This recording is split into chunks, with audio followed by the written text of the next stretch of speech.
Halo teman-teman, kembali lagi di channel Ticamoy. Pembahasan kali ini adalah kisi-kisi soal-soal SKB Kesehatan Masyarakat. Pembahasan kali ini bisa digunakan untuk formasi penyuluh kesehatan maupun tenaga kesehatan lainnya.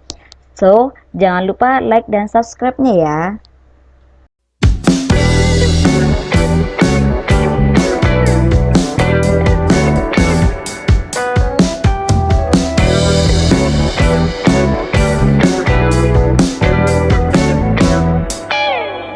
Oke, soal yang pertama.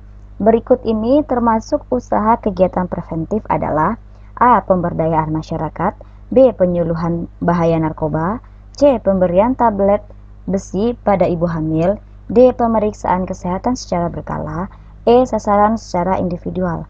Jawabannya adalah pemeriksaan kesehatan secara berkala. Kita bahas sedikit ya teman-teman. Jadi, kegiatan preventif ini pendekatannya lebih menggunakan cara proaktif. Artinya, tidak menunggu adanya masalah, tetapi mencari masalah. Sebagai petugas kesehatan masyarakat, tidak hanya menunggu pasien datang ke kantor atau di tempat praktik mereka, bahkan di puskesmas, tetapi harus turun ke masyarakat untuk mencari dan mengidentifikasi masalah yang ada di masyarakat, dan selanjutnya melakukan tindakan jika diperlukan. Sasarannya atau pasiennya adalah masyarakat. Kemudian, masalah yang ditangani pada umumnya adalah masalah-masalah yang dirasakan oleh masyarakat. Soal berikutnya, pendekatan yang cenderung menunggu terjadinya penyakit atau setelah sakit adalah A. Preventif, B. Promotif, C. Kuratif, D. Rehabilitatif, E. Isolasi. Jawabannya adalah C. Kuratif. Kita bahas satu-satu berdasarkan poin ya teman-teman. Di poin A ada preventif. Preventif ini adalah suatu kegiatan pencegahan terhadap suatu masalah kesehatan atau penyakit. Poin yang kedua, yang B, ada promotif. Promotif adalah suatu kegiatan atau serangkaian kegiatan pelayanan kesehatan yang lebih mengutamakan kegiatan yang bersifat promosi kesehatan.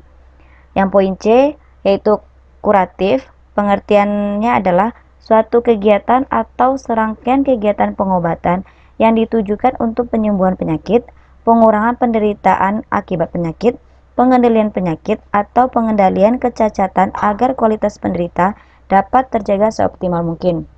Ini cenderung lebih menunggu terjadinya penyakit ya teman-teman. Kemudian di poin D ada rehabilitatif. Rehabilitatif adalah kegiatan atau serangkaian kegiatan untuk mengembalikan bekas penderita ke dalam masyarakat sehingga dapat berfungsi lagi sebagai anggota masyarakat yang berguna untuk dirinya dan masyarakat semaksimal mungkin sesuai dengan kemampuannya. Jadi sudah jelas ya teman-teman, jawabannya adalah C, kuratif. Lanjut, sistem pelayanan kesehatan berupa pelayanan dasar umumnya dilaksanakan di A. Puskesmas, B. Polindes, C. Rumah sakit tipe B, D. Posbindu, E. Bidan swasta. Jawabannya adalah A. Puskesmas. Kita bahas sedikit ya teman-teman. Jadi, sistem pelayanan kesehatan di Indonesia ini meliputi dua. Yang pertama, pelayanan kesehatan dasar umumnya pelaksanaannya dilakukan di puskesmas, puskesmas pembantu atau pustu, puskesmas keliling, dan klinik di wilayah kerjanya. Yang kedua, pelayanan kesehatan rujukan, misalnya di rumah sakit, baik itu tipe A, B, C, maupun D. Jadi, jawaban yang benar adalah puskesmas. Soal selanjutnya, rumah sakit merupakan fasilitas pelayanan kesehatan yang menyelenggarakan pelayanan kesehatan perorangan secara paripurna serta menyediakan pelayanan rawat inap, rawat jalan, dan gawat darurat dengan fungsi sebagai berikut, kecuali A. Menyelenggarakan pelayanan pengobatan dan pemulihan kesehatan sesuai dengan standar pelayanan rumah sakit, B. Memelihara dan meningkatkan kesehatan perorangan melalui pelayanan kesehatan yang paripurna, C. Menyelenggarakan pendidikan dan pelatihan sumber daya manusia dalam rangka meningkatkan kemampuan dalam pemberian pelayanan kesehatan, D. Menyelenggarakan penelitian dan pengembangan di bidang kesehatan, E. Menyelenggarakan pelayanan dasar meliputi upaya promotif, preventif, dan kuratif sederhana. Jawabannya adalah E. Menyelenggarakan pelayanan dasar meliputi upaya promotif, preventif, dan kuratif sederhana. Nah, kenapa ini jadi kecuali? Karena penyelenggaraan pelayanan dasar ini merupakan pelayanan yang dilakukan di puskesmas. Jadi kecuali jawabannya adalah E ya teman-teman.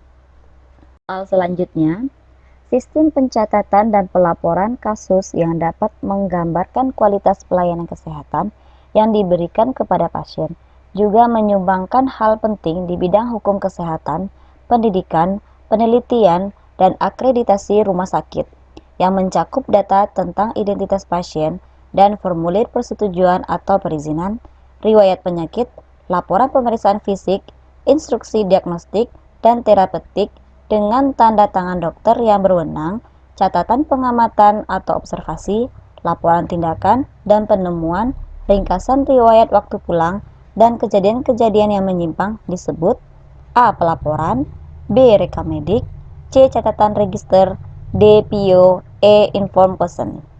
Jawabannya adalah B. Rekam medik. Lanjut, suatu proses memberdayakan atau memandirikan masyarakat untuk memelihara, meningkatkan, dan melindungi kesehatannya melalui peningkatan kesadaran, kemauan, dan kemampuan, serta pengembangan lingkungan sehat adalah A. Penyuluhan kesehatan, B. Pencegahan, C. Promosi kesehatan, D. Edukasi kesehatan, E. Ilmu kesehatan. Jawabannya adalah C. Promosi kesehatan. Nggak perlu dibaca teman-teman karena dia sudah cukup jelas. Promosi kesehatan ini tujuannya adalah untuk memberdayakan masyarakat dalam memelihara kesehatannya maupun lingkungannya. Soal selanjutnya, salah satu tujuan penggunaan alat peraga dalam melakukan promosi kesehatan adalah A. Untuk mengubah pengetahuan, sikap, dan tindakan, B. Menarik minat merubah perilaku, C. Merubah pola pikir, D. Memotivasi untuk membaca, E. Meningkatkan kesadaran membaca. Jawabannya adalah A. Untuk mengubah pengetahuan, sikap, dan tindakan. Kita bahas sedikit tentang alat peraga ya teman-teman. Kenapa alat peraga ini penting dalam melakukan promosi kesehatan? Karena menurut penelitian ahli indera, yang paling banyak menyalurkan pengetahuan ke dalam otak adalah mata. Jadi macam-macam alat peraga ada 3. Yang pertama, alat peraga lihat. Yang kedua, alat peraga dengar. Yang ketiga, alat peraga lihat dengar. Soal selanjutnya, perilaku kesehatan adalah suatu respon seseorang terhadap stimulus yang berkaitan dengan sakit dan penyakit, sistem pelayanan kesehatan, makanan, dan lingkungannya. Perilaku kesehatan atau health behavior mencakup 4 hal kecuali A. Perilaku sakit, B. Perilaku terhadap pelayanan kesehatan, C. Perilaku terhadap makanan, D. Perilaku terhadap kebiasaan, E. Perilaku terhadap lingkungan kesehatan. Jawabannya adalah D. Perilaku terhadap kebiasaan. Lanjut soal berikutnya. Suatu unit pelayanan kesehatan yang memberikan pelayanan kuratif dan preventif secara terpadu, menyeluruh, dan mudah dijangkau dalam wilayah kerja kecamatan atau sebagian kecamatan adalah A. Posyandu, B. Puskesmas, C. Rumah sakit tipe C, D. Rumah sakit tipe B, E. Puskeskel. Jawaban yang paling tepat adalah B. Puskesmas. Oke teman-teman, pembahasan hari ini tentang kisi-kisi soal perihal kesehatan masyarakat bisa dipelajari untuk tenaga penyuluh kesehatan maupun tenaga kesehatan lainnya ya teman-teman. So, untuk selanjutnya, tunggu updatean kisi-kisi soal-soal SKB tentang kesehatan umum berikutnya di channel yang sama. See you, terima kasih, selamat belajar.